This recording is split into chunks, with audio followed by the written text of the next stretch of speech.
Assalamualaikum warahmatullahi wabarakatuh. Selamat datang kepada seluruh mahasiswa dalam perkuliahan kita kali ini di mata kuliah Pancasila. Berjumpa dengan saya Wahib Asyhari selaku dosen pengampu perkuliahan ini. Nah, diharapkan kepada seluruh mahasiswa untuk dapat menyimak materi ini dengan baik dari awal sampai akhir sehingga semoga bisa memahami materi ini dengan baik ya. Baik, mari kita mulai proses perkuliahan kita. Bismillah. Pada pertemuan ketiga di mata kuliah Pancasila yang terdiri dari 2 SKS, kita akan membahas tentang Pancasila dalam arus sejarah bangsa Indonesia. Nah, dalam Pancasila dalam arus sejarah bangsa Indonesia terdiri dari beberapa periode, ya. Yang pertama, periode pengusulan Pancasila. Jauh sebelum periode pengusulan Pancasila, cikal bakal munculnya ideologi bangsa itu diawali dengan lahirnya rasa nasionalisme yang menjadi pembuka ke pintu gerbang kemerdekaan bangsa Indonesia. Nah, jadi jauh nih sebelum periode pengusulan Pancasila, cikal bakal ideologi bangsa itu diawali dengan rasa nasionalisme, ya, yang dimana rasa nasionalisme itulah yang menjadi pembuka dalam pintu gerbang menuju kemerdekaan bangsa Indonesia. Ahli sejarah Sartono Kartodirjo, sebagaimana yang dikutip oleh Mokhtar Pabottinggi dalam artikelnya yang berjudul Pancasila sebagai Modal Rasionalitas Politik, menerangarai bahwa benih nasionalisme sudah mulai tertanam kuat dalam gerakan Perhimpunan Indonesia yang sangat menekankan solidaritas dan kesatuan bangsa. Perhimpunan Indonesia menghimbau agar segenap suku bangsa bersatu teguh menghadapi penjajahan dan keterjajahan. Kemudian disusul lahirnya Sumpah Pemuda tanggal 28 Oktober 1928 merupakan momen-momen perumusan diri bagi bangsa Indonesia. Nah, kesemuanya itu merupakan modal politik awal yang sudah dimiliki tokoh-tokoh pergerakan sehingga sidang-sidang maraton BPUPKI yang difasilitasi Laksamana Maeda tidak sedikit pun ada intervensi dari pihak penjajah Jepang. Para peserta sidang BPUPKI ditunjuk secara adil bukan hanya atas dasar konstituens, melainkan juga atas dasar integritas dan rekam jejak di dalam konstituensi masing-masing. Oleh karena itu, Pabottinggi menegaskan bahwa diktum John Stuart Mill atas Charles R. Sunstein ya tentang keniscayaan mengumpulkan the best minds of the best character yang dimiliki suatu bangsa, terutama di saat bangsa tersebut hendak membicarakan masalah-masalah kenegaraan tertinggi sudah terpenuhi. Dengan demikian, Pancasila tidaklah sakti dalam pengertian mitologis, melainkan sakti dalam pengertian berhasil memenuhi keabsahan prosedural dan keabsahan esensial sekaligus. Nah, ini menurut Pak Pabottinggi tahun 2006 ya dalam bukunya. Selanjutnya, sidang-sidang PPUPKI berlangsung secara bertahap dan penuh dengan semangat musyawarah untuk melengkapi goresan sejarah bangsa Indonesia hingga sampai kepada masa sekarang ini. Perlu diketahui bahwa perumusan Pancasila itu pada awalnya dilakukan dalam sidang BPUPKI pertama yang dilaksanakan pada 29 Mei sampai dengan 1 Juni 1945. BPUPKI dibentuk oleh pemerintah pendudukan Jepang pada 29 April 1945 dengan jumlah anggota 60 orang. Nah, badan ini diketuai oleh Dr. Radjiman Widyodiningrat yang didampingi oleh 2 orang ketua muda ya, wakil ketua, yaitu Raden Panji Suroso dan Ichiban Ngase yang merupakan orang Jepang. Nah, BPUPKI dilantik oleh Letjen Kumakichi Harada, Panglima Tentara ke-16 Jepang di Jakarta pada 28 Mei 1945. Sehari setelah dilantik pada tanggal 29 Mei 1945, dimulailah sidang yang pertama dengan materi pokok pembicaraan calon dasar negara. Menurut catatan sejarah, diketahui bahwa sidang BPUPKI menampilkan beberapa pembicara, yaitu Mr. Muhammad Yamin, Insinyur Soekarno, Ki Bagus Hadikusumo, Mr. Supomo. Nah, keempat tokoh tersebut menyampaikan usulan tentang dasar negara menurut pandangannya masing-masing. Meskipun demikian, perbedaan pendapat di antara mereka tidak mengurangi semangat persatuan dan kesatuan demi mewujudkan Indonesia merdeka. Sikap toleransi yang berkembang di kalangan para pendiri negara seperti inilah yang seharusnya perlu diwariskan kepada generasi berikut, termasuk kita. Sebagaimana diketahui bahwa salah seorang pengusul calon dasar negara dalam sidang PPUPKI adalah Insinyur Soekarno yang berpidato pada 1 Juni 1945. Pada hari itu, Insinyur Soekarno menyampaikan 5 butir gagasan tentang dasar negara ya sebagai berikut. Yang pertama, nasionalisme atau kebangsaan Indonesia. 2, internasionalisme atau peri kemanusiaan. Yang ketiga, mufakat atau demokrasi. Yang kelima, kesejahteraan sosial. Ya, yang keempat, kesejahteraan sosial, dan yang kelima, ketuhanan yang berkebudayaan. Nah, itu tadi 5 butir gagasan tentang dasar negara yang diusulkan oleh Insinyur Soekarno. Berdasarkan catatan sejarah, kelima butir gagasan itu oleh Soekarno diberi nama Pancasila.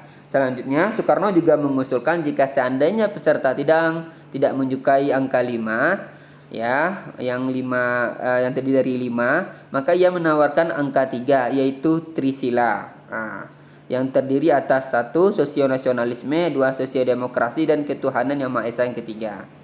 Soekarno akhirnya juga menawarkan angka 1 yaitu Ekasila yang berisi asas gotong royong. Jadi Pak Soekarno kita, the founding fathers kita ya, mengusulkan pertama itu ada 5 sila ya, yang dinamakan dengan nama Pancasila yang terdiri dari 5 aspek tadi. Kalau dia pun juga mengusulkan 3 yaitu Trisila, dan juga terakhir 1 yaitu Ekasila. Nah, setelah pidato Soekarno, sidang menerima usulan nama Pancasila bagi dasar filsafat negara yang diusulkan oleh Soekarno, dan kemudian dibentuk panitia kecil yang terdiri dari 8 orang, yang terdiri dari Ki Bagus Hadikusumo, Wahid Hasyim, Muhammad Yamin, Sutarjo, Amaramis, Otto Iskandar Dinata, dan Muhammad Hatta, yang bertugas menampung usul-usul seputar calon dasar negara. Kemudian sidang pertama BPUPKI ya pada tanggal 29 Mei sampai 1 Juni 1945 ini berhenti untuk sementara. Nah, itu tadi periode pengusulan Pancasila. Sekarang kita masuk pada periode perumusan Pancasila. Hal terpenting yang mengemuka dalam sidang PPUPKI kedua pada 10 sampai 16 Juli 1945 adalah disetujuinya naskah awal pembukaan hukum dasar yang kemudian dikenal dengan nama Piagam Jakarta.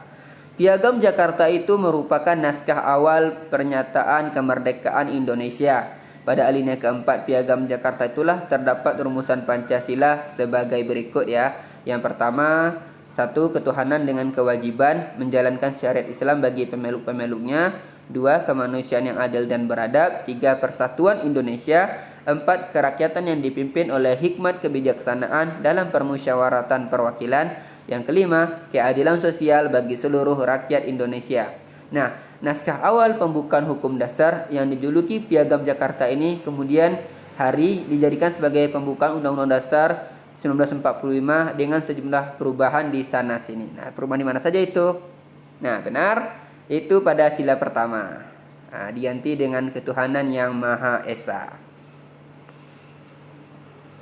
Ketika para pemimpin Indonesia sedang sibuk mempersiapkan kemerdekaan menurut skenario Jepang, secara tiba-tiba terjadi perubahan peta politik di dunia. Ya, terjadi perubahan peta politik dunia. Salah satu penyebab terjadinya perubahan peta politik dunia itu ialah takluknya Jepang terhadap sekutu. Peristiwa itu ditandai dengan jatuhnya bom atom di kota Hiroshima pada 6 Agustus 1945. Sehari setelah peristiwa itu, 7 Agustus 1945, pemerintah pendudukan Jepang di Jakarta mengeluarkan maklumat yang berisi 1. Pertengahan Agustus 1945, akan dibentuk Panitia Persiapan Kemerdekaan bagi Indonesia atau PPKI. 2. Panitia itu rencananya akan dilantik 18 Agustus 1945 dan mulai bersidang 19 Agustus 1945. Dan 3. Direncanakan 24 Agustus 1945 Indonesia dimerdekakan. Esok paginya, 8 Agustus 1945, Soekarno, Hatta, dan Rajiman dipanggil Jenderal Terauchi, penguasa militer Jepang di kawasan Asia Tenggara yang berkedudukan di Saigon, Vietnam. Sekarang kota itu bernama Ho Chi Minh. Ketiga tokoh tersebut diberi kewenangan oleh Terauchi untuk segera membentuk suatu panitia persiapan kemerdekaan bagi Indonesia sesuai dengan maklumat pemerintah Jepang 7 Agustus 1945 tadi. Sepulang dari Saigon, ketiga tokoh tadi membentuk PPKI dengan total anggota 21 orang yang terdiri dari Soekarno, Muhammad Hatta, Rajiman, Ki Bagus Hadikusumo, Otto Skandar-Dinata, Purboyo, Suryo Hamijoyo, Sutarjo, Supomo, Abdul Qadir, Yap Chuan Bing, Muhammad Abdul Abbas, Ratulangi, Andi Pangerang, Latu Harari, Latu Harhari, IGD Puja, Hamidan, Panji Suroso, Wahid Hashim, dan Temo Hasan. Nah, ini sumbernya dari buku Sartono Kartodirjo. Itu tadi PPKI yang bertotal anggota 21 orang pahlawan-pahlawan ya, pahlawan-pahlawan kita. Jatuhnya bom di Hiroshima belum membuat Jepang takluk. Amerika dan sekutu akhirnya menjatuhkan bom lagi di Nagasaki pada 9 Agustus 1945 yang meluluh lantahkan kota tersebut sehingga menjadikan kekuatan Jepang semakin lemah. Kekuatan yang semakin melemah memaksa Jepang akhirnya menyerah tanpa syarat kepada sekutu pada 14 Agustus 1945. Konsekuensi dari menyerahnya Jepang kepada sekutu menjadikan daerah bekas pendudukan Jepang beralih kepada wilayah perwalian sekutu, termasuk Indonesia. Sebelum tentara sekutu dapat menjangkau wilayah-wilayah itu, untuk sementara bala tentara Jepang masih ditugasi sebagai sekedar penjaga kekosongan kekuasaan. Kekosongan kekuasaan ini tidak disia-siakan oleh para tokoh nasional. PPKI yang semula dibentuk Jepang karena Jepang sudah kalah dan tidak berkuasa lagi, maka para pemimpin nasional pada waktu itu segera mengambil keputusan politis yang penting. Keputusan politis penting itu berupa melepaskan diri dari bayang-bayang kekuasaan Jepang dan mempercepat rencana kemerdekaan bangsa Indonesia. Nah, itu tadi pada periode perumusan Pancasila. Nah, kita masuk kepada periode yang ketiga adalah periode pengesahan Pancasila. Peristiwa penting lainnya terjadi pada 12 Agustus 1945. Ketika itu Soekarno, Hatta, dan Rajiman Wijodiningrat dipanggil oleh penguasa militer Jepang di Asia Selatan ke Saigon untuk membahas tentang Hari Kemerdekaan Indonesia sebagaimana yang pernah dijanjikan. Namun, di luar dugaan, ternyata pada 14 Agustus 1945, Jepang menyerah kepada sekutu tanpa syarat. Nah, pada 15 Agustus 1945, Soekarno, Hatta, dan Rajiman kembali ke Indonesia. Kedatangan mereka disambut oleh para pemuda yang mendesak agar kemerdekaan bangsa Indonesia diproklamasikan secepatnya karena mereka tanggap terhadap perubahan situasi politik dunia pada saat itu. Para pemuda sudah mengetahui bahwa Jepang menyerah kepada sekutu, sehingga Jepang tidak memiliki kekuasaan secara politis di wilayah pendudukan, termasuk Indonesia.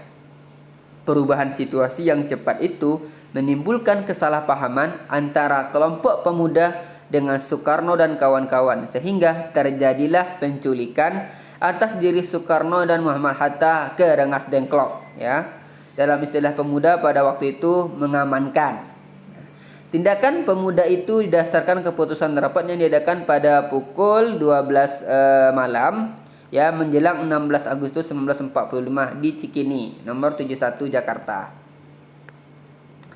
Melalui jalan berliku, akhirnya dicetuskan proklamasi kemerdekaan Indonesia pada 17 Agustus 1945. Teks kemerdekaan itu didiktekan oleh Muhammad Hatta dan ditulis oleh Soekarno pada dini hari. Dengan demikian, naskah bersejarah teks proklamasi kemerdekaan Indonesia ini digagas dan ditulis oleh dua tokoh proklamator tersebut, sehingga wajar jika mereka dinamakan Dwi Tunggal. Selanjutnya, naskah tersebut diketik oleh Sayuti Melik. Rancangan pernyataan kemerdekaan yang telah dipersiapkan oleh BPUPKI yang diberi nama Piagam Jakarta akhirnya tidak dibacakan pada 17 Agustus 1945 karena situasi politik yang berubah. Nah, ya, sampai pada detik ini teks proklamasi yang dikenal luas adalah sebagai berikut. Proklamasi, kami bangsa Indonesia dengan ini menyatakan kemerdekaan Indonesia. Hal-hal yang mengenai pemindahan kekuasaan dan lain-lain diselenggarakan dengan cara saksama dan dalam tempo yang sesingkat-singkatnya. Jakarta, 17 Agustus 1945, atas nama bangsa Indonesia, Soekarno-Hatta. Nah, itulah dia teks proklamasi yang dikenal luas, ya. Nah, akhirnya tercapailah kemerdekaan Indonesia. Sehari setelah proklamasi kemerdekaan Indonesia, yakni 18 Agustus 1945, PPKI bersidang untuk menentukan dan menegaskan posisi bangsa Indonesia dari semula bangsa terjajah menjadi bangsa yang merdeka. PPKI yang semula merupakan badan buatan pemerintah Jepang, sejak saat itu dianggap mandiri sebagai badan nasional. Atas prakarsa Soekarno, anggota PPKI ditambah 6 orang lagi dengan maksud agar lebih mewakili seluruh komponen bangsa Indonesia. Mereka adalah Wiranata Kusuma, Ki Hajar Dewantara, Kasman Singodimedjo, Sayuti Melik, Iwa Kusuma Sumantri, dan Ahmad Subarjo. Indonesia sebagai bangsa yang merdeka memerlukan perangkat dan kelengkapan kehidupan bernegara seperti dasar negara, undang-undang dasar, pemimpin negara, dan perangkat pendukung lainnya. Putusan-putusan penting yang dihasilkan mencakup hal-hal sebagai berikut. Yang pertama, mengesahkan Undang-Undang Dasar Negara atau UUD 45 yang terdiri atas pembukaan dan batang tubuh. Naskah pembukaan berasal dari Piagam Jakarta dengan sejumlah perubahan. Batang tubuh juga berasal dari rancangan BPUPKI dengan sejumlah perubahan pula. Yang kedua, memilih presiden dan wakil presiden yang pertama yaitu Soekarno dan Hatta. Yang ketiga, membentuk KNIP yang anggota intinya adalah mantan anggota PPKI ditambah tokoh-tokoh masyarakat dari banyak golongan. Nah, komite ini dilantik 29 Agustus 1945 dengan ketua MR Kasman Singodimedjo. Rumusan Pancasila dalam pembukaan Undang-Undang Dasar 1945 adalah sebagai berikut. 1. Ketuhanan yang Maha Esa. 2. Kemanusiaan yang adil dan beradab. 3. Persatuan Indonesia. 4. Kerakyatan yang dipimpin oleh hikmat kebijaksanaan dalam permusyawaratan perwakilan. Dan yang kelima, keadilan sosial bagi seluruh rakyat Indonesia. Sejarah bangsa Indonesia juga mencatat bahwa rumusan Pancasila yang disahkan PPKI ternyata berbeda dengan rumusan Pancasila yang termaktub dalam Piagam Jakarta.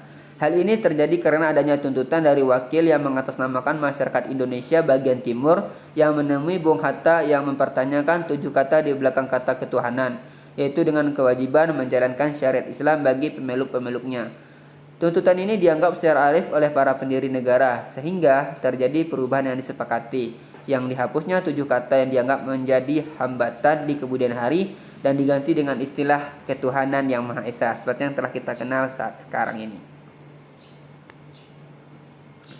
Setelah kemerdekaan Indonesia diproklamasikan yang kemudian diikuti dengan pengesahan Undang-Undang Dasar 1945, maka roda pemerintahan yang seharusnya dapat berjalan dengan baik dan tertib ternyata menghadapi sejumlah tantangan yang mengancam kemerdekaan negara dan eksistensi Pancasila. Salah satu bentuk ancaman itu muncul dari pihak Belanda yang ingin menjajah kembali Indonesia. Belanda ingin menguasai kembali Indonesia dengan berbagai cara. Tindakan Belanda itu dilakukan dalam bentuk agresi selama kurang lebih 4 tahun.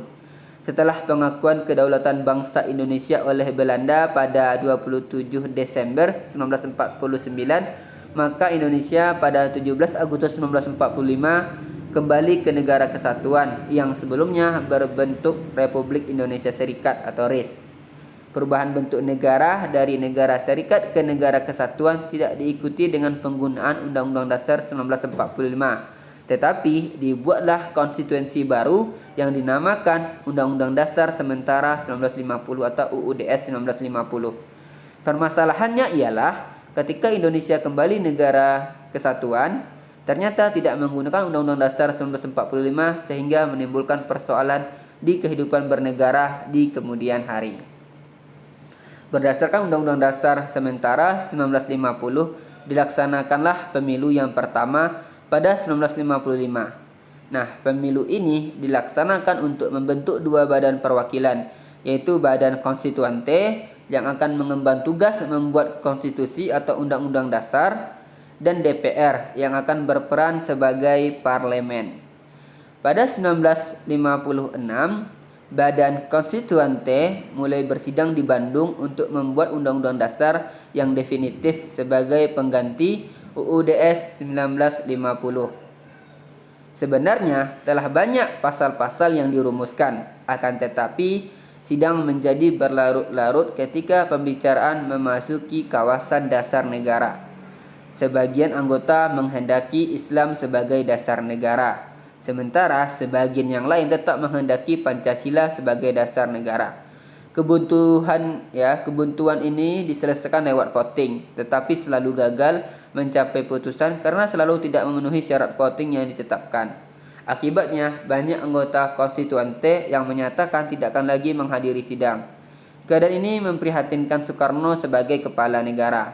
Akhirnya, pada 5 Juli 1959, Presiden Soekarno mengambil langkah darurat dengan mengeluarkan dekret.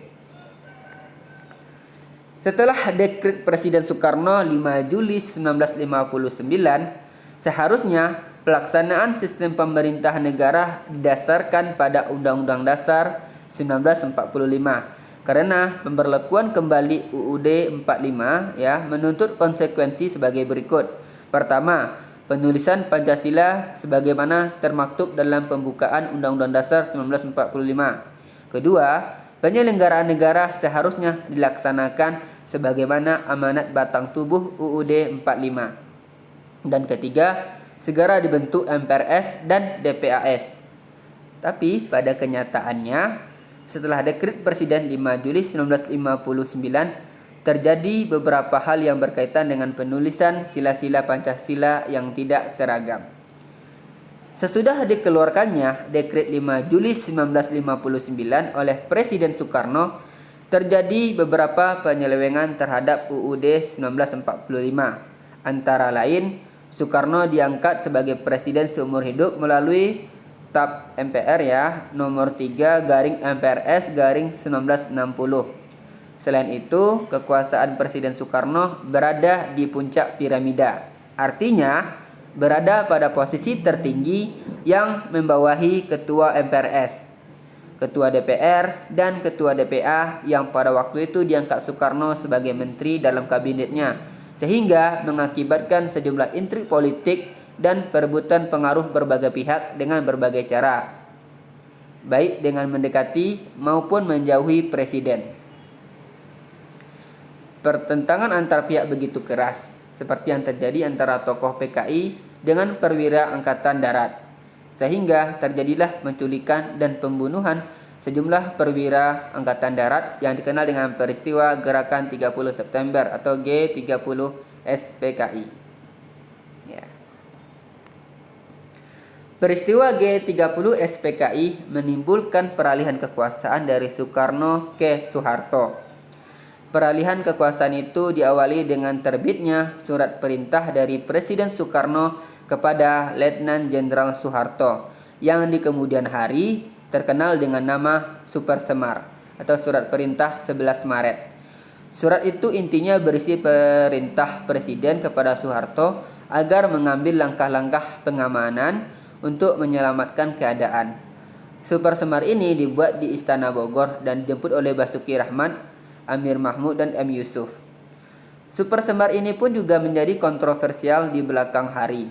super semar yang diberikan oleh Presiden Soekarno kepada Letjen Soeharto itu kemudian dikuatkan dengan TAP nomor ya nomor 9 garing MPRS garing 1966 pada 21 Juni 1966.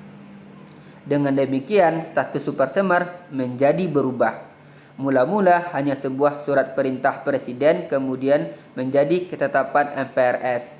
Jadi, yang memerintah Soeharto bukan lagi Presiden Soekarno, melainkan MPRS. Hal ini merupakan fakta sejarah terjadinya peralihan kekuasaan dari Soekarno ke Soeharto. Bulan berikutnya, ya, tepatnya pada 5 Juli 1966, MPRS mengeluarkan TAP nomor 18 garing MPRS garing 1966 yang isinya mencabut TAP MPR nomor 3 garing MPRS garing 1960 tentang pengangkatan Soekarno sebagai presiden seumur hidup. Konsekuensinya, sejak saat itu Soekarno bukan lagi berstatus sebagai presiden seumur hidup. Setelah menjadi presiden, Soeharto mengeluarkan Inpres nomor 12 garing 1968 tentang penulisan dan pembacaan Pancasila sesuai dengan yang tercantum dalam pembukaan Undang-Undang Dasar 1945. Ingat, dulu setelah Dekret 5 Juli 1959, penulisan Pancasila beraneka ragam. Nah, jadi dikeluarkanlah Inpres oleh Presiden Soeharto pada waktu itu nomor 12 tahun 1968 tentang penulisan dan pembacaan Pancasila sesuai dengan yang tercantum dalam pembukaan UUD 1945. Ketika MPR mengadakan sidang umum 1978, Presiden Soeharto mengajukan usul kepada MPR tentang pedoman, penghayatan, dan pengamalan Pancasila atau P4. Nah, yang kita bahas pada pertemuan minggu lalu ya, tentang P4, pedoman, penghayatan, dan pengamalan Pancasila. Usul ini diterima dan dijadikan TAP nomor 2 garing MPR garing 1978 tentang P4 atau Ekrapa Setia Pancakarsa.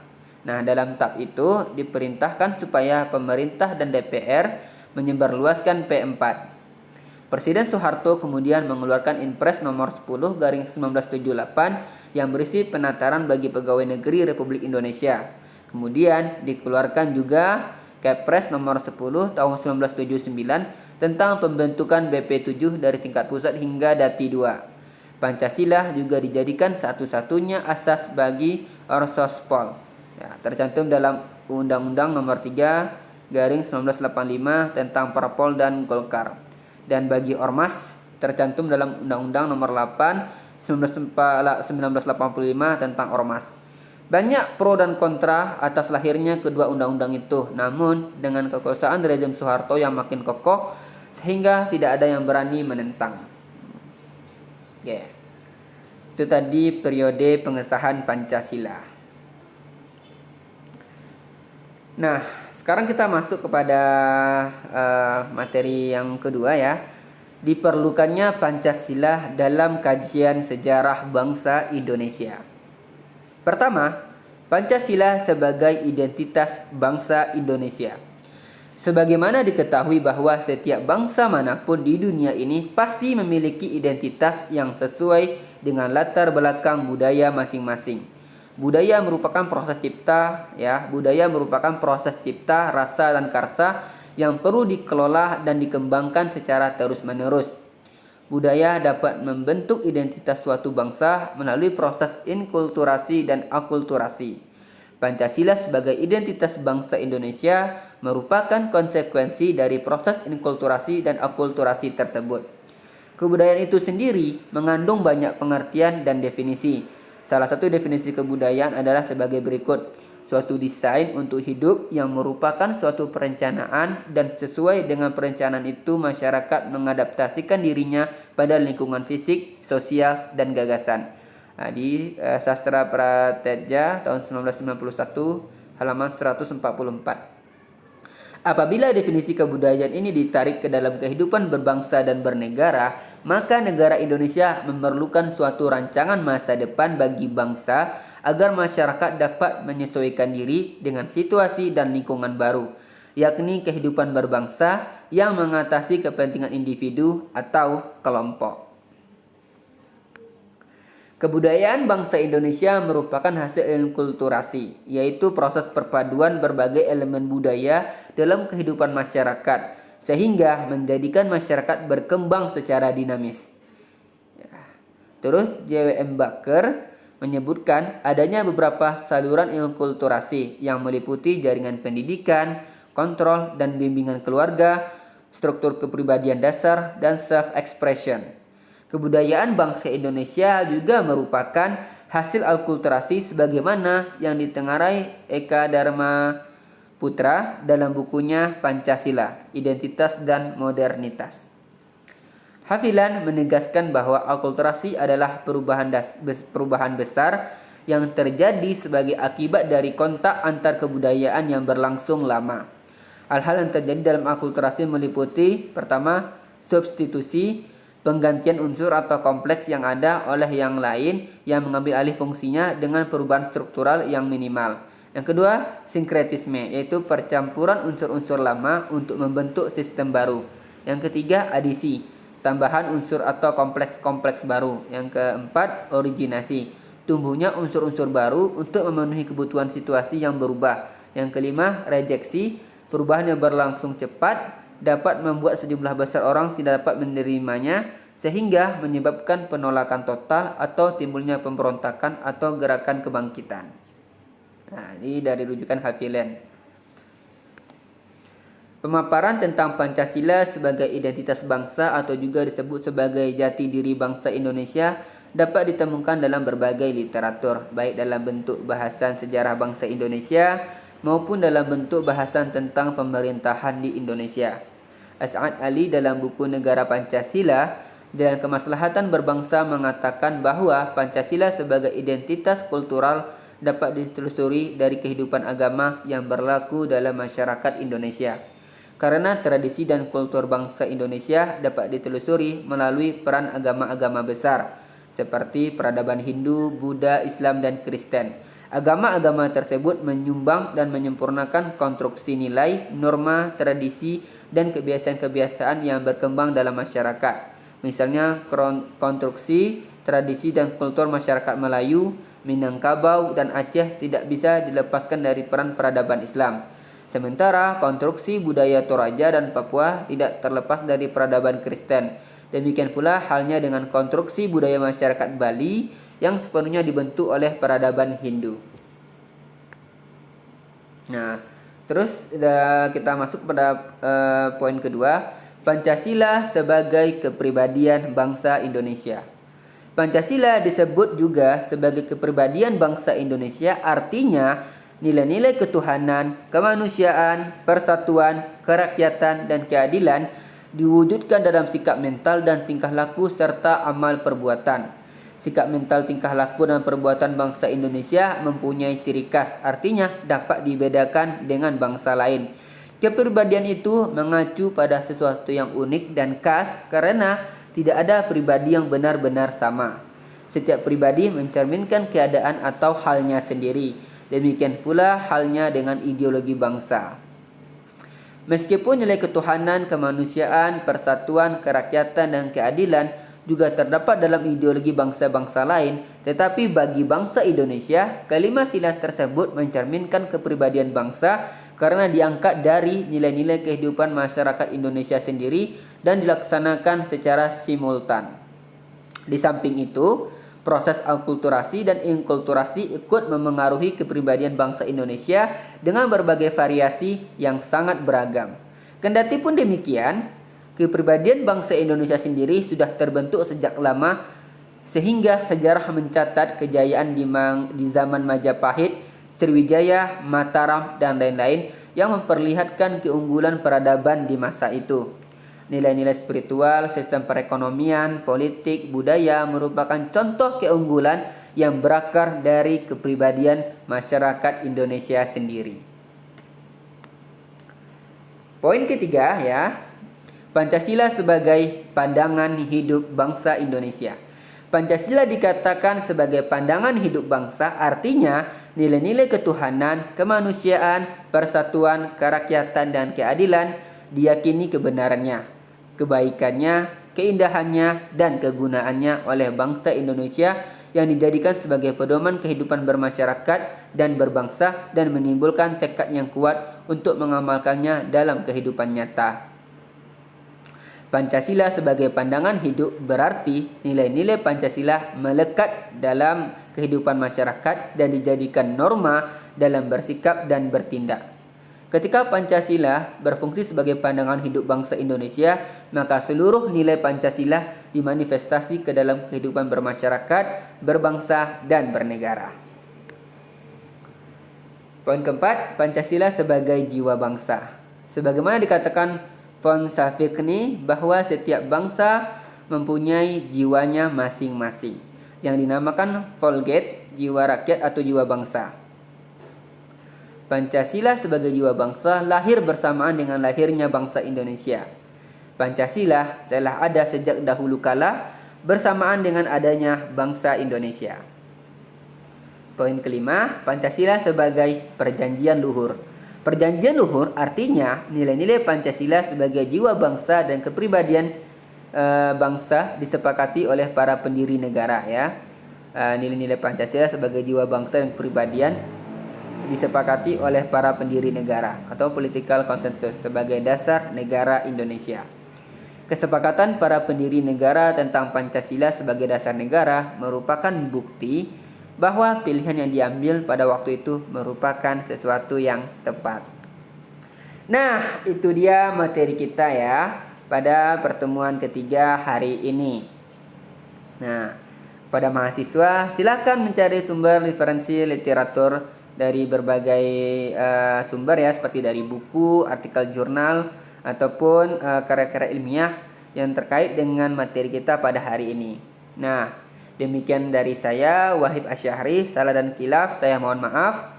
Saya akhiri. Assalamualaikum warahmatullahi wabarakatuh. Terima kasih.